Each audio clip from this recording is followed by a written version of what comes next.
AutoZone is your one stop for better stopping power, helping you save time, money, and a lot of sanity by doing the job yourself. Now, to do the job right, you'll need the following tools, which can all be found at AutoZone, including a Caliper Compression tool and a torque wrench, which are both available through AutoZone's Loan a Tool program. Before you begin, you'll want to refer to the precautions section in your car's owner's manual for any special callouts or warnings. It's also a good idea to have a repair manual on hand to refer to during this job and any future jobs you decide to tackle. AutoZone recommends wearing safety glasses and gloves during your repair. And while not all new brake pads come with hardware, you can always pick some up at AutoZone. At any time, feel free to use the description section to jump ahead in the video. And while you're not changing your rotors today, now is a great time to check them for any irregular wear patterns or signs that they need to be replaced.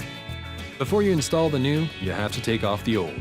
And while a 2000 Silverado 1500 is being used here, the same steps will help you with your vehicle. Now it's time to remove the wheels. Safety first. You always want to chalk the wheels that you're not working on. Check the owner's manual for factory-approved jack points. Then place the jack under one of the recommended jack points. Raise your vehicle just enough to take some of the weight off the wheel. The tire should remain touching the ground. Then, use a tire iron to loosen the lug nuts.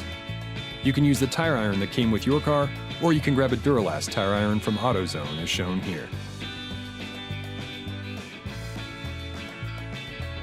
Raise your vehicle to the appropriate height, then place the jack stand under the vehicle, near where the jack is touching it.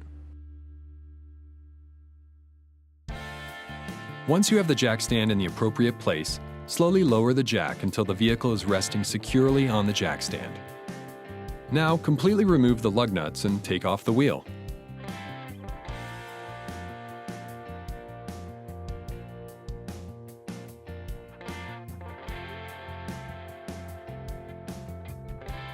Turning your wheels 45 degrees gives you easier access to your caliper bolts. Next, the brake caliper is removed.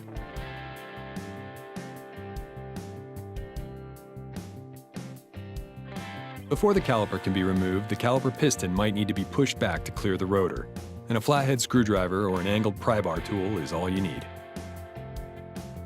Next, remove the two caliper bolts from the back of the caliper.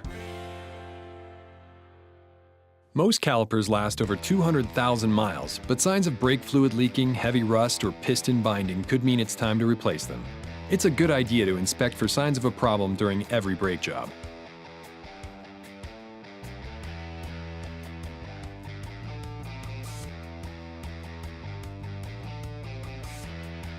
Once the caliper bolts are off, the caliper should slide freely, allowing you to remove it from the bracket.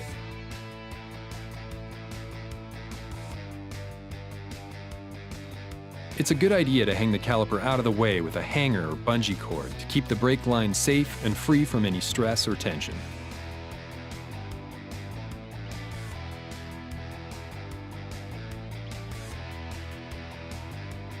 Next, remove the caliper bracket from the spindle. If the caliper bracket bolts are showing wear or rust, spraying on some penetrating oil or some brake cleaner will help with the removal.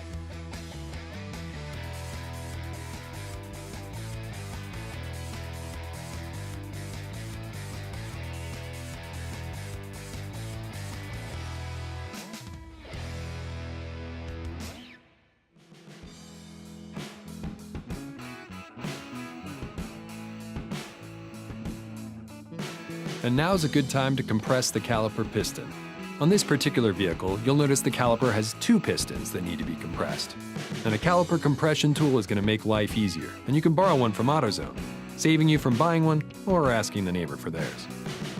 First, you'll want to compress the caliper piston that's farthest away from the bleeder valve. This helps ensure no brake fluid gets trapped inside the caliper piston.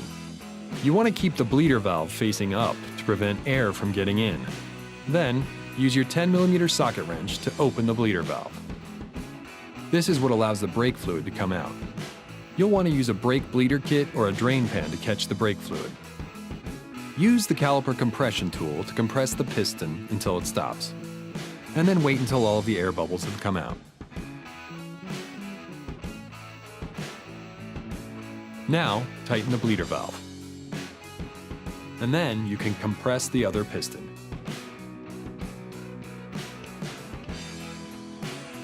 Once you have the caliper compression tool in the right place on the other piston, open up the bleeder valve again.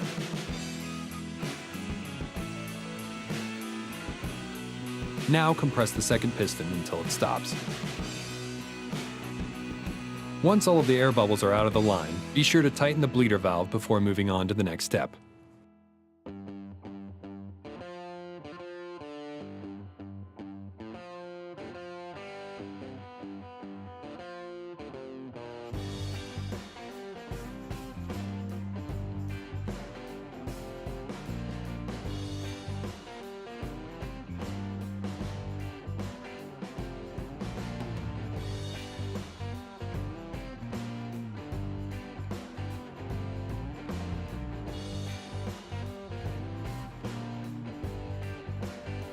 And now's a good time to remove your old brake pads and hardware, which should be easy.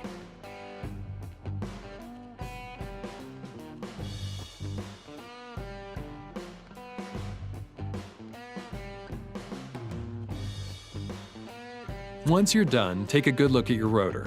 Check for any uneven or irregular wear patterns. A micrometer tool will check your rotor's thickness and can help you determine if it's time to replace your worn rotors. With the old pads removed, the installation can begin. The first thing we need to do is clean the caliper bracket.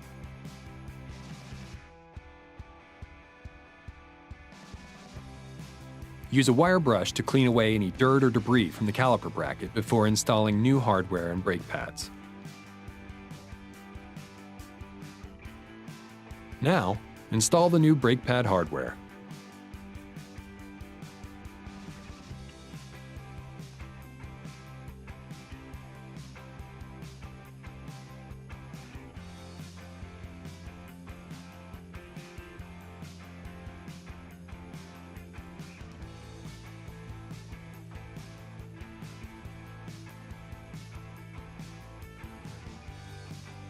Now you can install the new brake pads.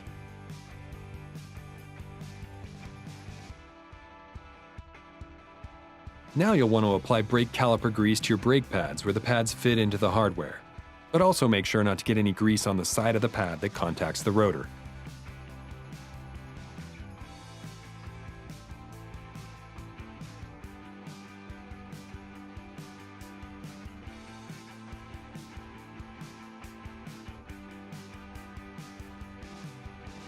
Next, the caliper bracket is ready to be installed.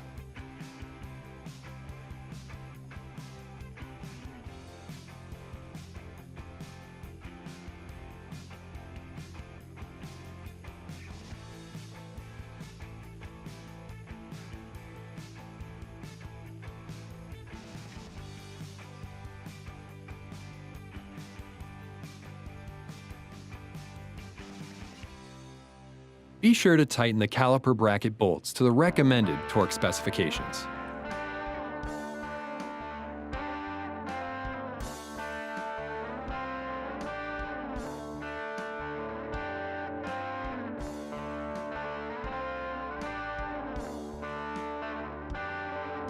Before installing the caliper, make sure the brake hose didn't get twisted during any of the prior steps. The brake hose should be free of any loops or twists once installed.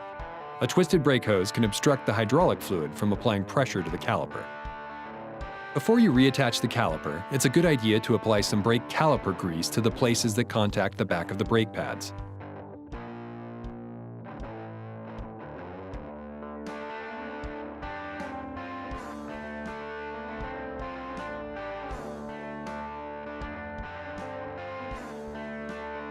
The caliper is reattached by pivoting the caliper into position.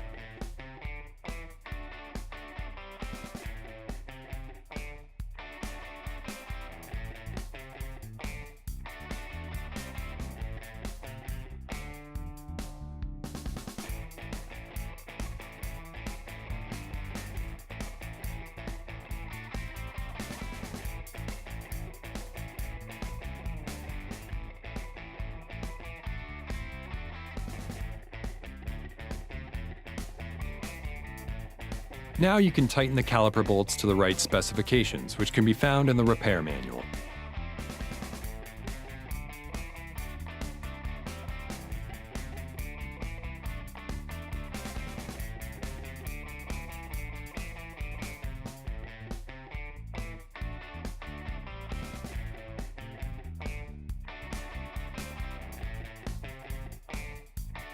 Once the caliper is reinstalled, it's a good idea to bleed the brake one more time to make sure there isn't any air in the system.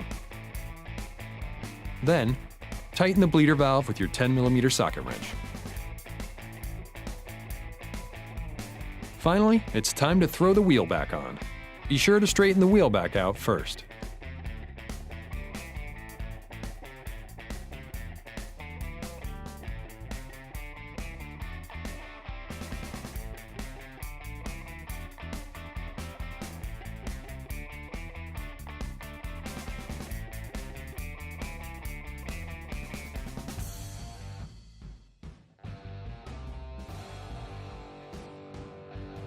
When tightening the lug nuts, do so in a star pattern for easier assembly.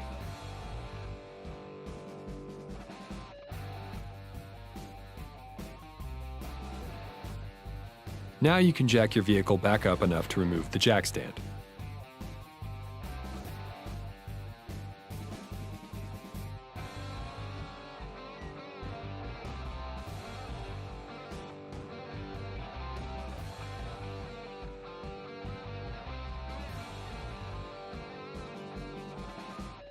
Once you've lowered your vehicle all the way so the wheels are securely on the ground, you're ready to tighten the lug nuts. If you don't own a torque wrench, you can borrow one for free through the AutoZone Loan-A-Tool program.